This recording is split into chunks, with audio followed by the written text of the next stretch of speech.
सुखदेव नगर थाना के प्रतिष्ठित व्यवसायी से 40 लाख रुपए की रंगदारी मांगी गई, जिसमें एक युवक पकड़ा गया। सुनिए पूरी कहानी सीनियर एसपी से।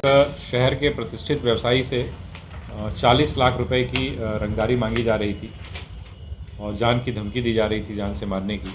इसको लेकर के 5/12/22 को एक प्राथमिकी दर्ज की गई 481/22 और व्हाट्सएप कॉल का उपयोग किया जा रहा था थ्रेट देने के लिए, धमकी देने के लिए। और उसके लिए एक टीम बनाई गई डीएसपी कोतवाली और सुखदेव नगर थाना प्रभारी के नेतृत्व में, और बहुत तेज़ी से उस पर कार्रवाई करते हुए रांची पुलिस ने जो व्यक्ति इसमें इन्वॉल्व था उस व्यक्ति की गिरफ्तारी की है।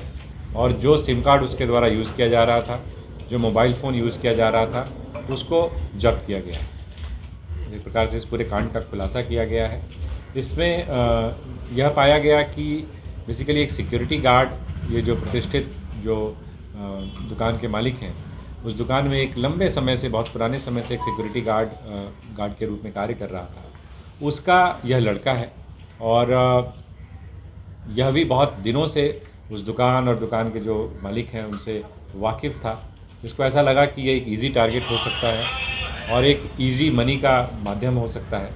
इसको ध्यान में रखते हुए उसने पहले एक सिम कार्ड का, एक तरीके से कह सकते हैं कि जुगाड़ किया, और उस सिम कार्ड के आधार पर फिर व्हाट्सएप नंबर बनाया और उसके माध्यम से कॉल करके वो पैसे की उगाही करने की कोशिश कर रहा था। इसी दौरान वो पकड़ा गया और उसकी गिरफ्तारी की गई है और उसे न्यायिक हिरासत में भेजा गया। आपराधिक इतिहास कुछ नहीं है, पहली बार नहीं, पहली बार ही इसने इस घटना को अंजाम दिया है। जैसा मैंने पहले बताया कि जो प्रथम दृष्टया देखने से ऐसा प्रतीत होता है, बाकी अनुसंधान अभी जारी है, लेकिन प्रथम दृष्टया जो मामला ऐसा प्रतीत होता है कि चूँकि शुरू से ये इस दुकान से, इस प्रतिष्ठान से एक तरीके से जुड़ा रहा है, तो कहीं ना कहीं इस बात के लालच में आकर के कि एक आसान तरीके से पैसे कमाए जा सकते हैं, आसान तरीके से धन अर्जित किया जा सकता है, उसके द्वारा यह प्रयास किया जा रहा है। सर, अमाउंट जो है वो क्यों, उसके पीछे कोई वजह क्या, कोई ज़रूरत, या तो 40 लाख के पीछे का मैसेज है? इसका ऐसा कहना है कि ये बेसिकली फ्लेक्स वगैरह का भी काम करता है, तो इसको एक मशीन की खरीदने का इसका एक इरादा था और उस मशीन को लेने के लिए ऐसा इसका अपनी सफाई में इसका ये कहना है कि मैं उसको लेने के लिए मैंने इस घटना को अंजाम देने की कोशिश की। मैं काफ़ी समय से इस बारे में सोच रहा था, लेकिन जो है वो मुनासिब नंबर नहीं मिल पा रहा था, सिम नहीं मिल पा रहा था। वो मिलने के बाद मैंने फिर इस घटना को अंजाम देने की कोशिश की। तो जिस मोबाइल नंबर से थ्रेटनिंग किया गया है वो नंबर किसका है और इससे कैसे उपलब्ध हुआ, या फिर इसने ही खरीदा? ये मोबाइल नंबर जो है ये इस राज्य का नहीं है, इस राज्य से बाहर का यह मोबाइल नंबर है। इसी कारण से पुलिस को शुरुआती दौर में कठिनाई भी हो रही थी उस नंबर को ट्रेस करने में। उसके जब वैकल्पिक नंबरों को निकाला जा रहा था तो उसको भी ट्रेस करना डिफ़िकल्ट हो रहा था। तो एक प्रकार से कह सकते हैं कि वैसे इसका ये पहला अपराध है। पहले एक मामले में, हालांकि इसका नाम आ चुका है, एक एफआईआर के मामले में सुखदेव नगर पंडरा क्षेत्र में एक चोरी के मामले में इसका नाम पूर्व भी प्राथमिकी में आ चुका है।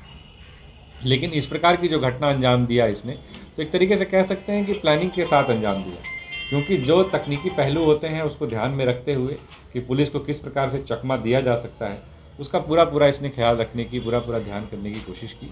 लेकिन इसके बावजूद पुलिस की कार्यकुशलता से यह पकड़ा गया। इसका ऐसा कहना है कि यह सिम कार्ड जो है इसे कहीं से मिला था, लेकिन इस बात की तफ्तीश की जा रही है कि यह सिम कार्ड इसे किस प्रकार से प्राप्त हुआ था या किस प्रकार से उपलब्ध। कहाँ से पकड़ाया है भैया? ये पंडरा थाना क्षेत्र से इसकी गिरफ्तारी हुई। सर, संलिप्तता इसमें किसी और की या फिर ये? अभी ये कांड अनुसंधान अंतर्गत है, अभी हम लोग और अनुसंधान कर रहे हैं। अभी तक इसमें एक ही व्यक्ति की संलिप्तता की। नाम क्या बताया था ये जब कॉल किया वो रंगदारी का 40 लाख का, तो क्या कुछ अपराधी नहीं, कोई विशिष्ट नाम या किसी विशिष्ट गिरोह का नाम इसने नहीं लिया।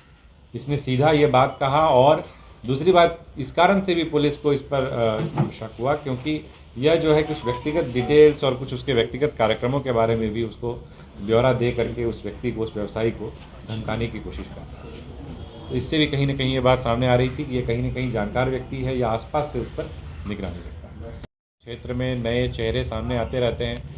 अपराध एक ऐसी चीज़ है, जैसे जैसे समाज भी इवॉल्व करता है, लगातार चीज़ें बदलती रहती हैं, तो अपराध के भी नए स्वरूप और नए अपराधी भी किसी न किसी रूप में सामने आने की कोशिश करते हैं, आपराधिक घटनाओं को अंजाम देने की कोशिश करते हैं।